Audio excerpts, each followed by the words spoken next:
ሰላም። ዛሬ የምንመለከተው በጣም መሰረታዊ የሆነ ታሪክ ነው። ስለ ስርዓት፣ ስለ ዓመት እና በህልውና እምብርት ላይ ስለተቀመጠ አንድ ትልቅ ጥያቄ። ታዲያ እስካሁን ድረስ ከተነገሩ ውሸቶች ሁሉ የመጀመሪያው የቱ ነው? ይህ ጥያቄ ወደ አጽናፈ ሰማይ ድራማና ምስጢር በቀጥታ ነው የሚያስገባን። እንግዲህ ታሪኩ የሚጀምረው ከመጀመሪያው ነው።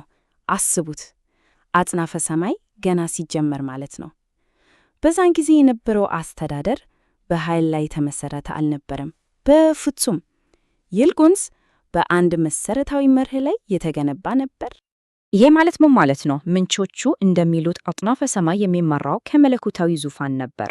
ሕጉ ደግሞ በቃ የፍቅርና የፍትህ መርህ ነበር። ፍጡራንን ለማሰር ወይም ለመገደብ የወጣ ደረቅ ሕግ ሳይሆን ሕይወት የሚሰጥ መርህ ነበር።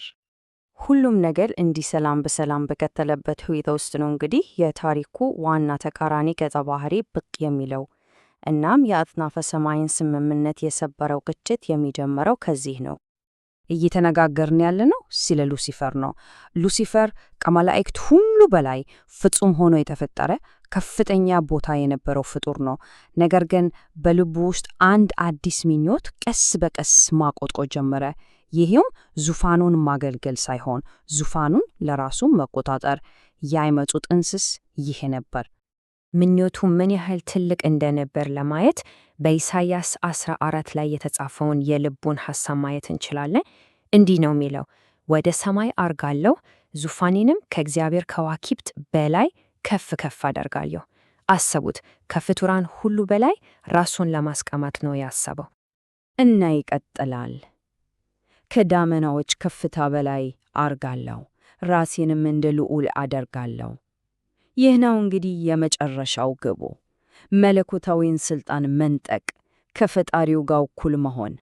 እና ሉሲፈር አሁን ሰይጣን ተብሎ እንደሚታወቀው ያቀደው ዝም ብሎ መፈንቅለ መንግስት አልነበረም።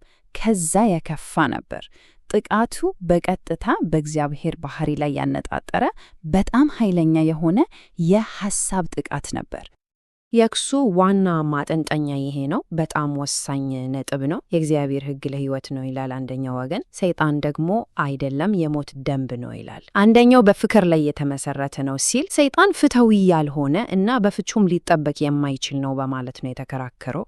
ዋናው ክሱ ይሄ ነበር፣ የእግዚአብሔር የፍቅር ሕግ ለፍጡራን አይቻልም፣ ስለዚህ ስርዓቱ በሙሉ ኢፍትሐዊ ነው የሚል። እስኪ ለአንድ አፍታ ቆም ብለን እናስብ። ውሸቱ እውነት ቢሆን ኖሮስ? የሰይጣን ክስ ትክክል ቢሆን ኖሮ ውጤቱ ምን ሊሆን ይችል ነበር? ይህንን ውሸት ተከትሎ የሚመጣውን አመክንዮአዊ ሰንሰለት እንመልከት። ደረጃ 1 ሕጉ ሊጠበቅ የማይችል ነው ብለናል። ጥሩ። ደረጃ 2 ያ ማለት ይህን ሕግ ያወጣው እግዚአብሔር ውሸታም ነው ማለት ነው። ከዛስ ደረጃ 3 ፍጡራን በዚህ በማይቻል ሕግ ይፈረድባቸዋል።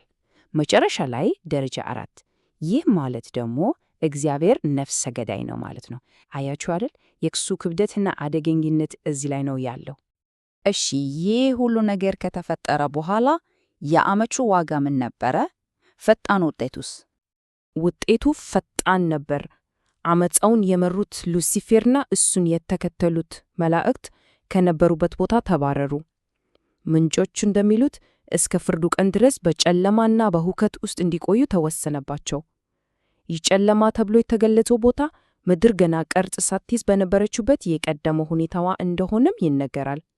ይሄ ደግሞ ወደ ታሪኩ የመጨረሻውና ምናልባትም በጣም ጥልቅ ወደ ሆነው ክፍል ይወስደናል። ይህም የመለኮታዊ ኃይልና የትዕግስት ጉዳይ ነው።